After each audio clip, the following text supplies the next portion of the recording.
ay nasa barko na po ulit, sumakay na po. Nung dati po, bilang bata, sisimba lang ako dahil wala, gusto ko lang kasi kailangan makikita. Hanggang sa yun, ako ay nagkaisip at mas parang gusto mo yun, lumalim yung faith ko, ipaglabad ko yung pananampalataya ko. Kung kaya, akin itong isinasabuhay ng magiging kung saan man ang magpunta, may kagaya ko sa school. No? Naaya ko ang aking kaklase, ang aking kaibigan, at sa bahay na ang aking kapatid, no? Naaya ko sila. Ngunit, pahirapan ko kung kami sa magulang kasi yun, parang yung respeto mo, no? Kapag ayaw nila, ayaw talaga nila.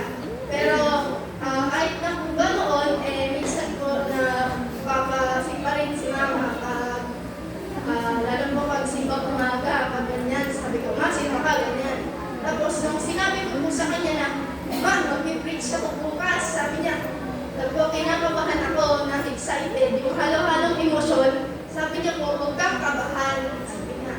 Kasi, salita ng Diyos yung ibibigay mo, ibibigay mo o ipapamahagi mo sa kanyang sambahayan. Ano po?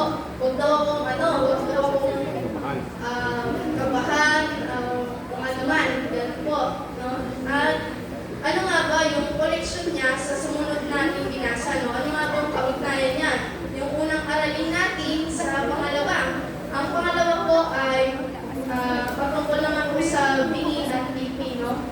Kung kagaya po ng babaeng humingi ng tulong kay Jesus na palayasin ang demonyo sa kanya, yung demonyo sa umaano sa kanyang anak, no? Ganun din ang ginawa ng mga tao. Kung paano lumapit ang babae ay nilapit din ng mga tao kay Jesus ang lalaking bingi at pipi upang ito'y matulungan niya, upang ito ay pagalingin niya, no? Sabi ko sa verse 32, dinala ng mga tao sa kanya ang isang lalaki, bingi at may kapansanan sa pagsasalita.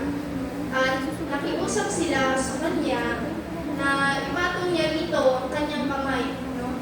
Ano nga bang gusto nitong iparating sa atin? No? Katulad ng pagdala nila sa taong may mabigat na problema, no? Siya ay bingi, siya ay pipi, no? Mahirap yun, yung hindi mo na nga masabi, ay hindi mo na nga naririnig ang sinasabi nila sapagkat siya ay bingi at hindi niya pa masabi yung gusto niyang sabihin. Ano po? At ganoon din, dapat nating dalhin kay Jesus ang ating mga problema, ang ating mga suliranin. Ano po?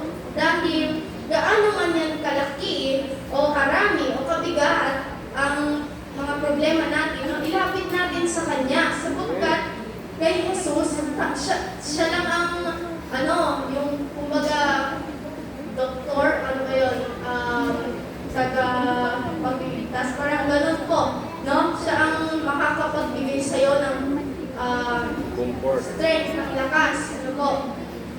Gano'n man kalaki o kahirap yung ating mga problema, no?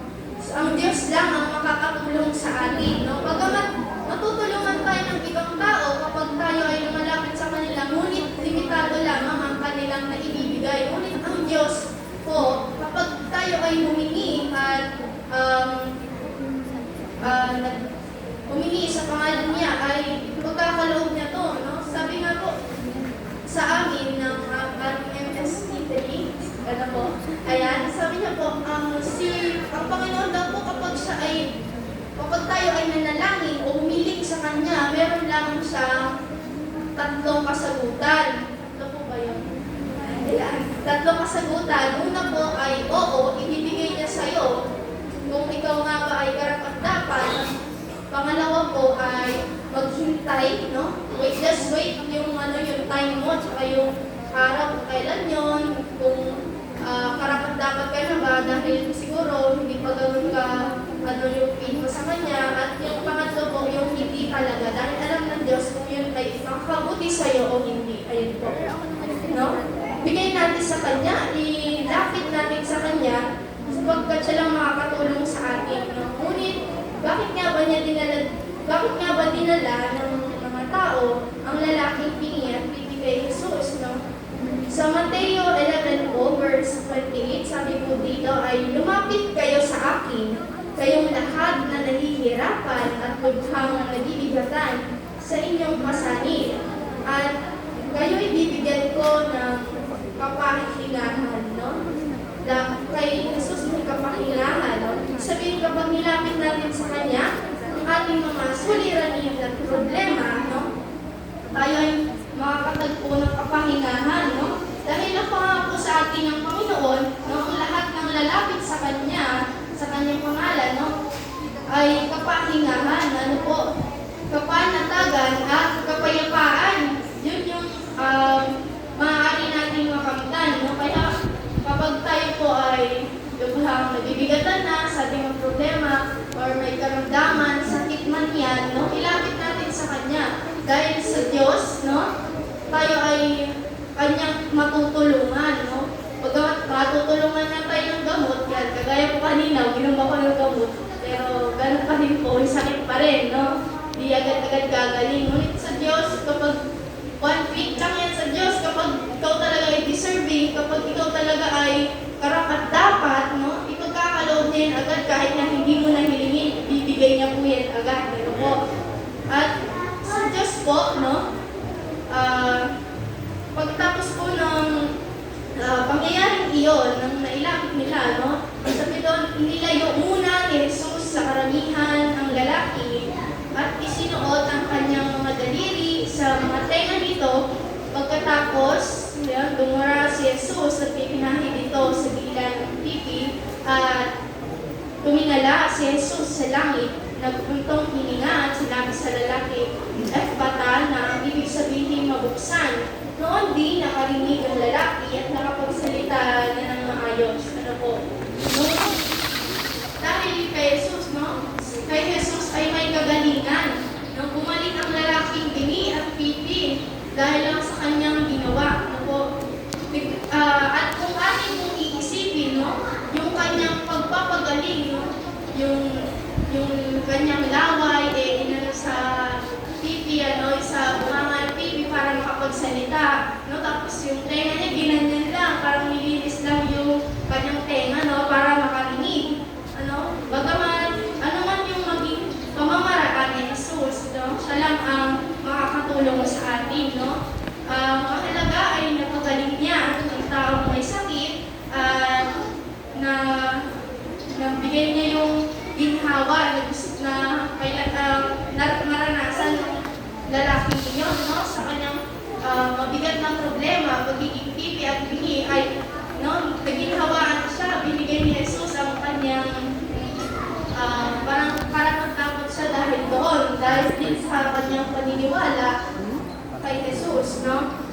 At ano man ang sakit, no, natin, no, maintindihan natin, hindi man natin naiintindihan o maunawaan yung paraan ni Jesus, no? Sa kanyang pagpapagaling, ang mahalaga ay natulungan niya, no? Napagaling niya yung taong iyon, no? Dahil ang solusyon kay Jesus ay walang imposible sa kanya, no? Lahat ng mga bagay na parang pwede mangyari, no, nagagawa niya yun, ano po? Yung mga bagay na dapat na mangyari ay nangyayari, yung mga, ano ba tawag ba, yung mga hindi mo inaasahan, di ba, nangyayari yun dahil walang imposible sa Diyos, ano po? Walang imposible sa Kanya.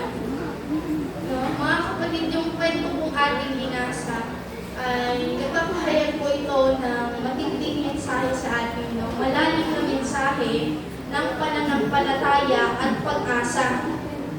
Nang sa kabila ng mga kahinaan at limitasyon natin bilang mga tao ay ang Diyos ay laging nandyan upang magbigay sa atin ng tulong ng saklolo, no? Siya ay laging nandyan. At ang ating pananampalataya ay hindi nasusukat, no, sa ating estado sa buhay. No? Basta tayo ay nagtitiwala sa Kanya, sumasama sa Kanya, ipagkakaloob niya ang dapat na sa atin. No? At huwag tayong mawalan ng pag-asa at lumapit tayo sa Diyos ng buong puso at tiwala. Dahil ang Kanyang kapangyarihan ay hindi nababago at ang Kanyang pagmamahal ay walang hanggan, no? Sa bawat isa sa atin, no? Andyan yung kanyang pagsaklolo sa atin, pagbibigay sa atin ng mga kailangan natin kapag tayo ay humihingi sa Kanya, no? Ibig sabihin lang nun, tayo ay humingi, no? Maglaban natin yung pananampalataya natin sa Kanya.